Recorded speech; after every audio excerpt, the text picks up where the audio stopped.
I got my PlayStation Portal, so let's unbox it.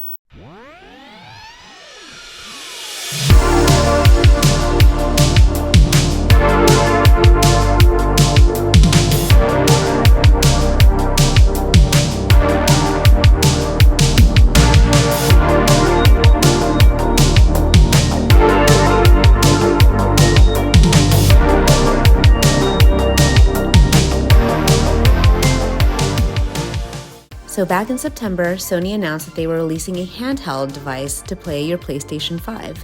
And I thought, well, Sony, thanks so much for thinking of me. I will pre-order. The PlayStation Portal was released on November 15th, and because I pre-ordered, I got it the same day. Just my luck that I opened the box from the correct side and was able to pull on this little tab and slide the PlayStation Portal right out. You just lift the top panel right off, and there it is, the device all safely packaged. FYI, under that top level of packaging is the charger cable.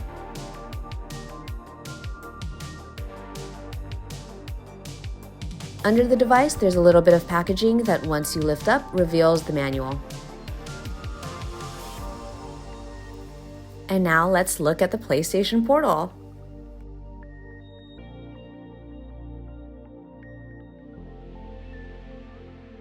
You'll see that the controllers on the PlayStation Portal look pretty much like the DualSense wireless controller that you receive with the PlayStation 5. And they have the same DualSense technology with the haptic feedback and adaptive triggers. I read that so I could sound smart and informed. On top of the Portal are the speakers, as well as volume controls. Also, the power button and a link button, which apparently allows you to connect to compatible headphones. On the back, which I didn't realize until after filming, is the USB-C port for charging and also a headphone jack to connect wired headphones.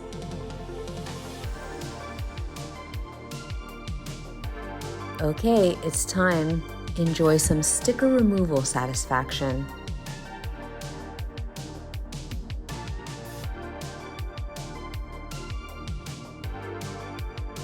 The setup is pretty self-explanatory, but I did have some small delays trying to figure out how long to press the power button just to turn the damn thing on, and troubleshooting the actual connection to my PS5, which required me to go into the console and enable remote play. It was a bit late on a school night to dive deep into gameplay, but I powered up Jedi Survivor to immediately test the PS Portal out. The graphics look great. That is, until I actually tried to play and encountered a bunch of lagging, apparently due to weak wireless connection. I'll get into that more later.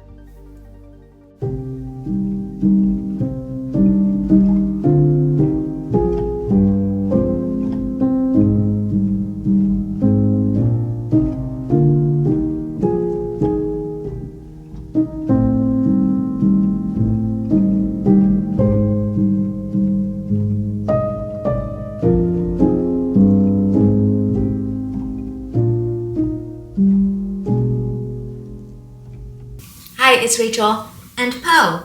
Welcome to our channel. About a month or so ago, I had heard Sony was releasing a portable device that would allow you to play your PlayStation 5. And I thought, oh Sony, were you thinking of little me? Because I don't like to play on the TV. I like to multitask while I waste my time. I like to do multiple ways of wasting my time simultaneously. And I knew that this device would be it for me. It would be perfect. And so I pre-ordered it, and it came on November 15th, this past Wednesday. And here it is. And by now you will have seen that I unboxed it.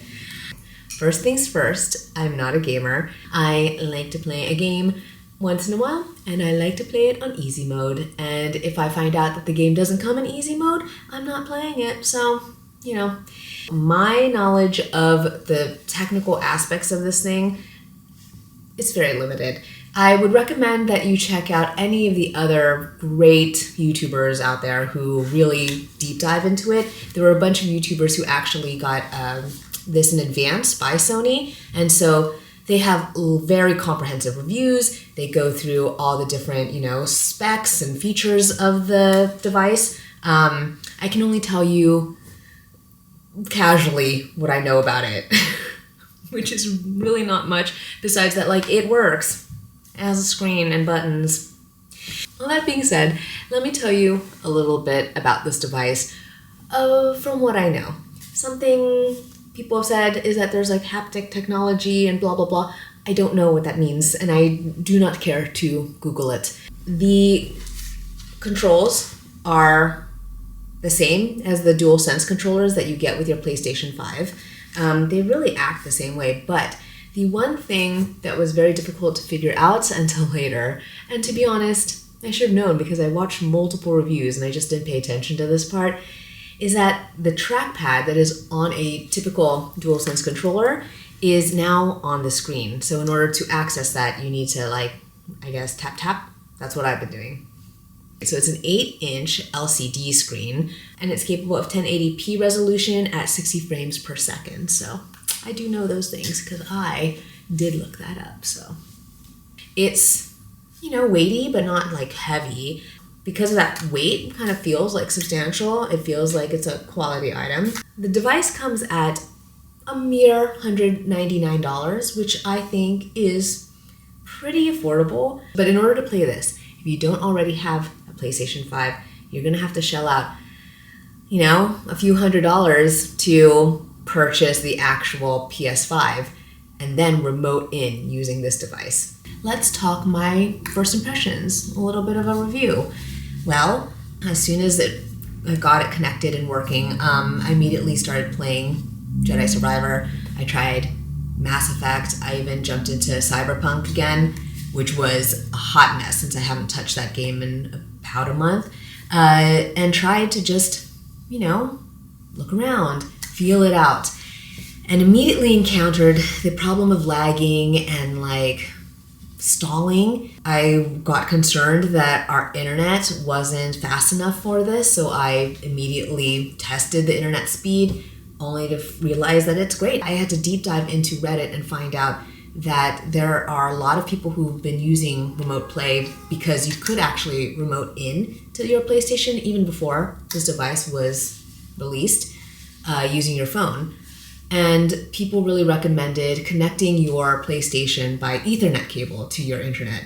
That would sustain the actual stability of your gameplay, which is fine and dandy, but our modem is in that next room. And you see that door? If I were to connect our modem to our PlayStation, my PlayStation, I bought this thing, it would run past that door. It would render that door useless. So that can't happen. Also, it would be ugly, and I'm not doing that. So that is going to be a problem. Now, how many times have I encountered this lag and this issue? It was really bad the first day that I tried playing this. And then the next morning, it wasn't as bad. I kind of got a bit of that same lag, but it kind of evened out, streamed pretty nicely. Last night, I had no problem at all. And I was playing this in our bedroom, which is further down and actually kind of gets, wonky internet connection regularly. Let's talk about gameplay when I actually have good Wi-Fi. When it's going well, it's streaming fine, and I'm not encountering that hang up that really can just ruin the experience. Yeah, it's fine. It's good. It's awesome. I can literally lie down while half watching the TV or YouTube, or play music, or take random breaks to scroll TikTok or play with the pup. It's pretty self-explanatory about what the pros are, The cons, though. The cons. Well, obviously, the internet stability can be incredibly frustrating, especially if it ruins your momentum during gameplay. But I'm just going to have to overlook this issue and bear through it. So you do need a PlayStation 5. You need a PS5. You cannot just buy this all on its own. It does not live independently. It is part and parcel of the PS5 ecosystem that you already have set up in your home. Other cons that I've seen other reviewers state is that the speaker quality isn't so great. The audio sounds tinny and I guess the volume isn't as loud as they would like. Killed was worth a lot to the warden. Yeah, sucks to be Bimmy right now. They're going at it pretty hard. Did they ever kill prisoners by accident? I haven't heard of anyone dying. Warden can't make money off us if we're dead. Funny thing, though. For me, that's not a problem. Typically, I don't actually play with volume up, but I have realized that while playing games like Cyberpunk or Mass Effect or even Jedi Survivor, I do think having audio on is helping me out, making me feel more immersed in the game. But my husband doesn't mind if I'm playing with my audio on, so this is a non-issue. Also, the Portal doesn't have Bluetooth, so you can only connect via wired headphones, or if you buy the new $200 Sony earbuds, which no, I will not be doing. In any event, I don't mind this that much. So far, I've just played using the built-in speakers, and if I need to, I have wired headphones if I want to plug in. Maybe Sony will patch all of this and there'll be some sort of software update that allows Bluetooth or improves the internet stability. Oh, and one last thing, not a con, just a realization. I'm attempting Cyberpunk while watching Southern Charm. Not a good idea, does not work. Story's too complex to, keep it on silent and just not pay attention to what's actually going on screen. This isn't Animal Crossing. So, that being said, you just need to pair your time wasters well, because turns out that cozy games like Stardew Valley are much better when you're half watching Bravo.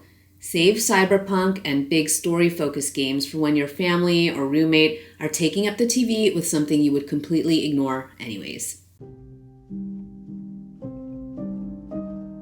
So anyways, would I recommend the PlayStation Portal? Absolutely. If you're like me, a lazy girl who likes the flexibility of a handheld device that has enough patience for occasional internet issues.